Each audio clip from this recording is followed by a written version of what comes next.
చేసి దానిని స్వాధీనం చేసుకోవడానికి పుష్కర కాలం పాటు వేచి చూసిన ఓ సీనియర్ సిటిజన్ కు ఎట్టకేలకు ఊరట లభించింది. కర్ణాటక రెరా ఇచ్చిన ఉత్తర్వులను తోసిపుచ్చి కొనుగోలుదారులకు విల్లాను నెల రోజుల్లోపు స్వాధీనం చేయాలని కర్ణాటక రెరా ట్రిబ్యునల్ ఆదేశించింది. అలాగే విల్లా అప్పగించడంలో జాప్యం చేసినందుకు 5 ఏళ్ల పాటు ఏడాదికి 9% వడ్డీ చెల్లించాలని సూచించింది.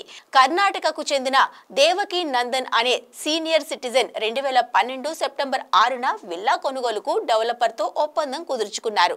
ఇందుకోసం 3.2 కోట్లు చెల్లించారు. 2013 డిసెంబర్ నాటికి స్వాధీనం చేస్తారని డెవలపర్ హామీ ఇచ్చారు. అయితే 2014 జనవరి వచ్చిన డెవలపర్ ఆ విల్లాను స్వాధీనం చేయడంలో విఫలమయ్యారు.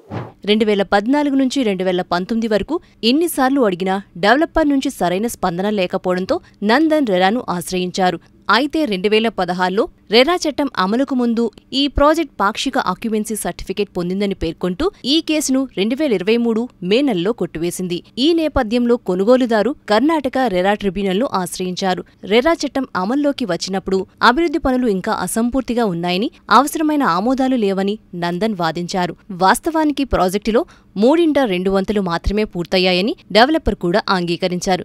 వాదనలు విన్న ట్రిబ్యునల్ కొనుగోలుదారుతో ఏకీభవించింది. లగ్జరీ విల్లాను నెల రోజుల్లోపు స్వాధీనం చేయాలని డెవలపర్ను ఆదేశించింది. అంతేకాకుండా కర్ణాటక యాజమాన్య ఫ్లాట్ల చట్టం 1972లోని సెక్షన్ 8 ప్రకారం ఏప్రిల్ 2017 వరకు ప్రతి నెల ఆలస్యానికి సంవత్సరానికి 9% చొప్పున జాప్య వడ్డీని చెల్లించాలని స్పష్టం చేసింది.